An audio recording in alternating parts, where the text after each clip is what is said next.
My name's Dave DeBow, founder of MoneyPartnerFormula.com, and this show is built for everyday real estate investors who are actively doing deals and looking to scale using other people's money. So if you're an active real estate investor and you want to get featured on this show to talk about your own real estate and capital raising experiences, then just go to daveinterviewsyou.com. Now let's get rolling with this episode, and remember to subscribe for daily interview content. Welcome back, folks. Today, my special guest zooming in from Florida, Mr. Bryan Escudero. And Bryan is a real estate entrepreneur, shifting from single family homes into multifamilies, getting into syndications, raising capital, doing fun stuff, while at the same time holding down a full-time job. So he is a busy, busy guy. Bryan, welcome to the show.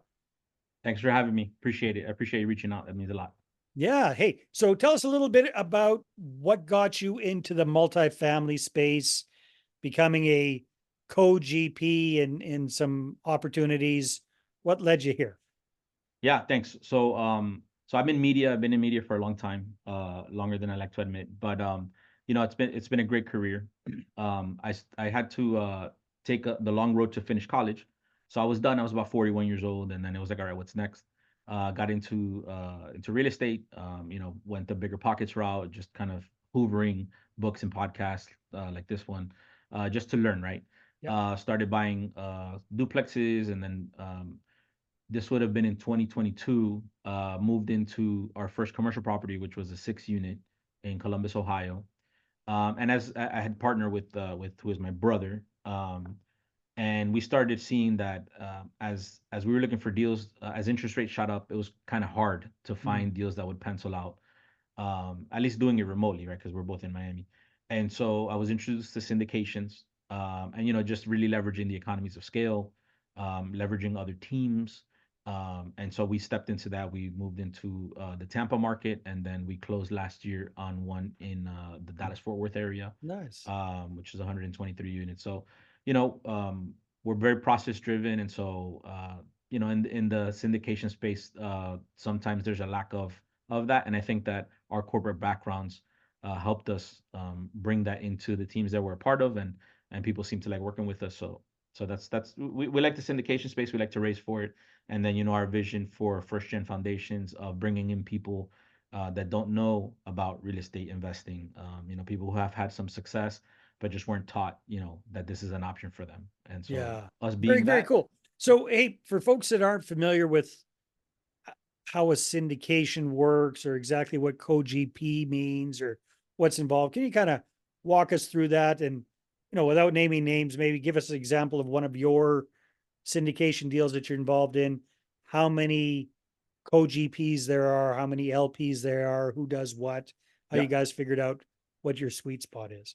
Yeah, so the term that's used a lot is crowdfunding, right? So basically, you're gonna have key principals, right? And these are people that are usually signing documents and finding the deal. Like they'll be, considered the heavy hitters, and so they'll be like the main sponsors. On our deals, I think on both of them we have four key principals, Wow. and they will open up to to bring in co-GPs. And so I work in media where it's very heavy team oriented, right? And I know that in the real estate space there's a lot of lone wolves, and so I'm always intrigued by teamwork, right? I jive well with people. I like that.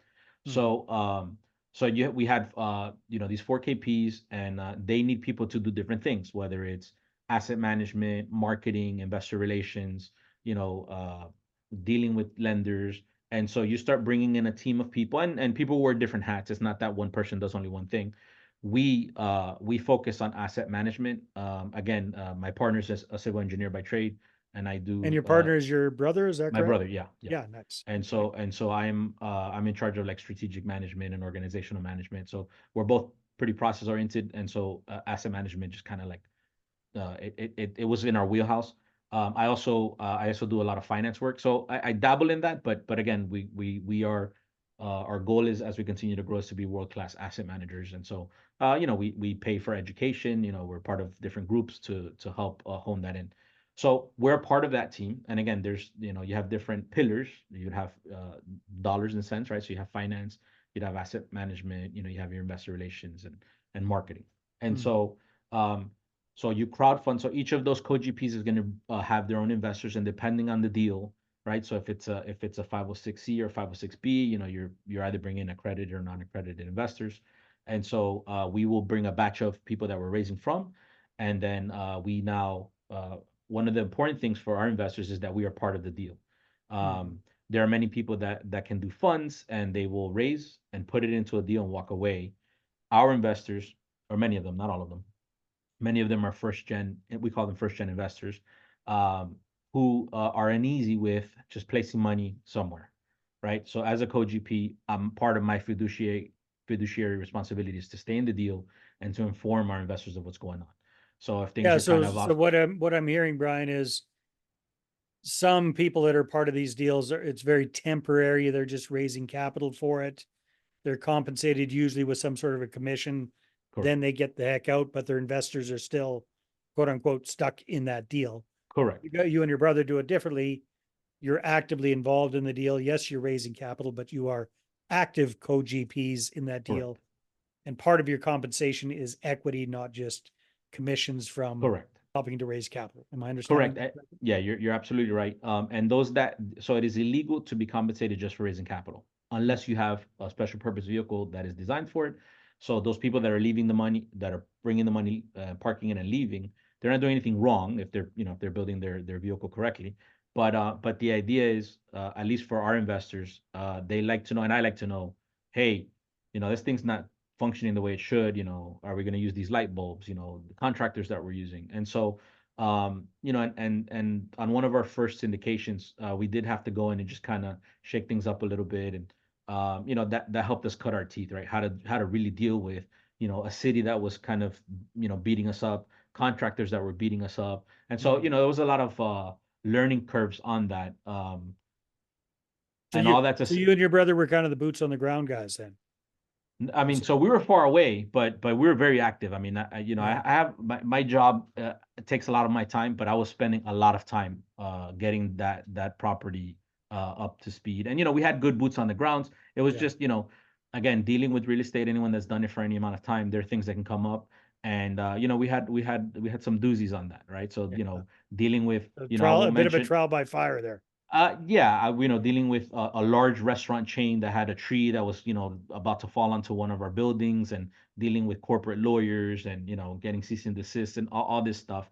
Yeah. Um, and having the experience of what I do for my day to day, being able to bring that to the team was helpful. And so, those people that are like kind of you're not sure if they can, like, what do I bring to the table? If you've been walking and chewing gum for 30, 40 years, you've learned something. There's some skills that you can bring to the team. There's some Uh, transferable. Hey, Yeah. well, I'm curious, Brian, because you've got a lot of experience in media. Just as a quick side note, what do you do in your media job? What is it? Yeah, so I'm in charge of production operations. We are one of the largest media companies in the world now. And so I'm in charge of like directors and camera operators and stagehands and lighting personnel. And so Yeah, lots of team. our day-to-day is 200 people, and then when we do like large shows, it'll get into, 400 or 500 people that we're managing. Wow. So building systems and processes, and just, dealing with personalities, and dealing with, lawyers and immigration, and because we travel overseas a lot. And so just all of that, is a skill that I've been able to hone. And then my partner, when we're looking at, design, he's, opening up blueprints, and The he engineer he guy. deals, yeah, he deals more with like, legal and finance, and Got it. he Got it. so it's a good pairing for us. Yeah, no, that's really good. Okay, well, Brian, we were talking a little bit off camera about something that you and your brother have been doing that's related to the raising capital, which is showing some of what you call these first gen investors, people who have never invested in real estate as an investment before, showing them the big benefits of real estate as an investment class and how to come up with the money for it by accessing equity via a home equity line of credit, a HELOC. So maybe kind of walk us through what some of your big takeaways have been from that experience. Yeah, and so thanks for that question. So yeah, one of the things that I was able to do, and my brother was able to do, we both kind of independently, but at the same time, realized, hey, we're in Miami, you're sitting on tons of equity if you had your house for more than a couple of days. So Yeah.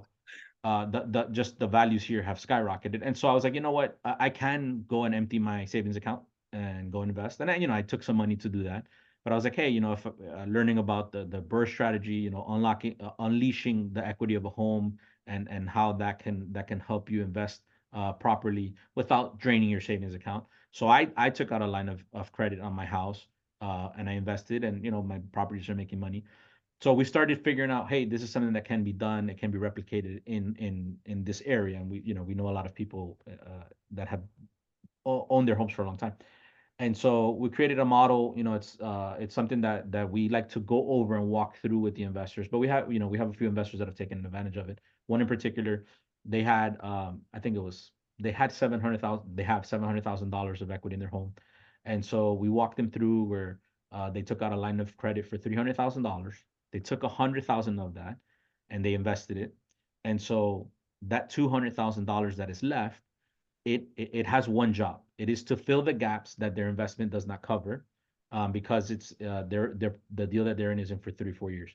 So um, so their monthly payment for round numbers is $1,500. And so the first 6 months where there's no distributions, they're hitting that $200,000 and Mm-hmm. paying that $1,500. Right. Then at 6 months, they start getting distributions from their investment, and that is maybe $5,000 a quarter. And so there's still a gap, right? That Yeah. gap for them is I think it's $333. It's some like a small number. Right. So the model that we built tells them, hey, this $200,000 can fund that gap for 15, 18, 100 years. And Yeah. so, there are people that want to be too aggressive with that. Our model says, hey, if you cannot double the amount of time that the project is slated for, don't do it. So if it's a 5-year project, we want to see that fund can, or you can fund that for at least 10 to 12 years. There's some people that like to run that, and we up to this point, we have been able to advise people to not do that if it doesn't double the amount of the hold. And so at the end of it, when they get upon disposition of the asset, they get their invested capital back, and everybody's walking away happy. They are able to get instead of a 1.6x on this one project, they'll walk away with a 1.2, right? Mm-hmm. And so the equity multiple, their goal was to be able to rehab their home, and so their investment will pay for the rehab of their house. They keep the money that they have saved in their bank account, and the HELOC is paid back, and so everybody walks away really happy. This property that we're with, it's performing. I mean, we're year and change in. Everybody's, everyone's behaving, right? The Yeah. property's behaving. We're 100% occupied. Zero delinquencies. Everyone is, we're hitting the pref. Everyone's getting paid, and for them, it is their first foray into real estate, and they were able to do it with $0 out of pocket. So they're very happy with Okay. that. So let me see if I can recap that. So somebody who's got a ton of equity in their home, debt equity, they over borrow for what they need, for lack of a better term. So in this case, they wanted to invest 100 grand in the deal with you. You got them to access $300,000 so that they could do this without having to dip into their pocket to pay interest on that HELOC.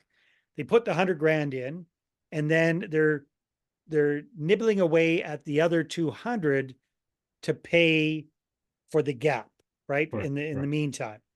So once the property starts generating revenue, that goes back in there. So the gap becomes smaller and smaller. At the end of the 3 or 4 years or whatever that is to exit that property, then they get paid out their initial 100 grand plus their return on investment. And when the smoke clears, they're going to make about a 20% annualized return on their money, if I understood you correctly. No, so the equity multiple for that original 100 over the course of distribution, so the quarterly distributions and the disbursement of the dissolution of the property when we sell it, it was slated for a 1.6x. For them, it ends up being, they end up making gosh, what was it? Um, Probably about 9% on that, but it was $0 out of pocket, right? So Right. if it would have been cash, they would have made $160,000. Because they're using this equity, and we are making sure that we know that money is getting paid back, that even that Yeah. $200,000 that's coming little by little, that's still another loan created every time. Right. And so all of that has to get accounted for.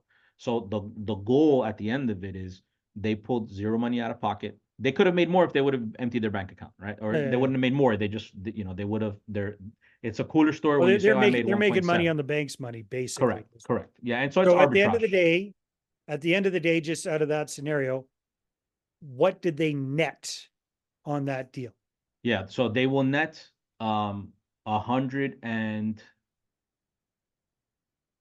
107,000. Why? Because I'm going to tell you why. Because I Mhm. screwed up. They put in it was $500,000 and they put in 300. That's why. Okay. All Yeah, right. So they're netting 100 and some thousand dollars yeah. after the smoke clears, which then they can use. They have $100,000 for the house, and then Yeah. they made seven, eight, $10,000 in profit. Yeah, Yeah, exactly. But yeah, they didn't come out of pocket to correct. do all the renovations that they wanted to do on their house. So Yeah, yeah, being able to simply in a simple manner explain how that works to people can be very, very beneficial because yeah, you know, at the end of the day, people are nervous about HELOCs because they're thinking, well, geez, if there's no money coming in, I got to be coming out of pocket to cover this. But no, your strategy is smart because you're borrowing more than you need yeah. so that And it's way also work. important to note that the money that you are not taking out of that HELOC, so you get credit for $500,000. If you take out 100, that $400,000 is not, there's no Yeah, it doesn't interest. cost you Yeah, anything. it Yeah. doesn't cost you anything. And so that is why, and it's the model's a little bit conservative because it supposes that you took out the whole 500, but the reality is you didn't take out 400 of that. And Mhm. so we've had people have success with that. We've had other people that didn't go through that kind of model and they didn't give themselves enough gap, right? And Mhm. not through us. This is just talking to In people. general. Yeah. Yeah. Yeah. Yeah, there was someone that we were talking to. They did it. They put out $50,000, but they had 57,000, and so that gap closed really quick. Yeah. And so now they find themselves putting out of pocket. The investment's making money. It's fine, but now they're like, man, I wasn't expecting this $200 or $300 a month, Mhm. that I need to cover. And we're like, yeah, well, that's why we should talk about these kinds of things. So it's tough. That's why you should have listened to us first Yeah, they instead had of to learn that lesson, half but cock, half but cock. but yeah, yeah. So Yeah. so it's been interesting, and also I guess the biggest part of our conversations with the first gen investor is it's just really the fear, right? It's trying to Yeah. understand like, hey, there are ways to do this. I grew up in a house where the only way to make more money was to work harder or work more. Yeah. And More so there hours. had to be that mind shift of like, hey, the money can do the work while you're sleeping. It's not easy, right? To do it the way we do it, where we're active, right? If you're a limited partner and you're fully passive, that's great, and that I think that's everyone's dream at some point. But part of our goal is to really educate folks on the necessity to get going in that. Very cool, Brian. Well, hey, thanks for shedding a little bit of light there. I love what you're up to. I think there's a lot of traction with that explanation of the HELOC idea. Getting people to understand how that can work for them. I think that can be very, very powerful. Uh, if people want to connect with you and find out more about you and what you're up to, what's the best way for them to do that? Yes, thanks. So they can reach us at firstgenfoundations.com. I'm pretty active on LinkedIn, and then our Instagram is at firstgenfoundations. I also opened up our Facebook group a little while ago, First Gen Investors. So Fantastic. yeah, Awesome, Brian. Well, thank you keep so up the much, good Dave. work, my friend. Appreciate it. Thank you. All right, everybody, take care. See you on the next episode. Hey there, I really hope you enjoyed that episode. And as always, if you want to listen to more daily interview content, make sure you subscribe. And if you're an active real estate investor and you're doing deals and you'd like to get featured on this show, then just head over to daveinterviewyou.com. Now, at moneypartnerformula.com, we help real estate investors to create a process for predictably getting capital so they can do more deals without relying on hard money lenders or the banks. We do this by building them a private capital marketing system. Now, if you want help turning yourself into a big money capital attraction machine, then book a call with our team to see how we can help. Just visit moneypartnerformula.com to find out more. All right, take care, and we'll see you on the next interview.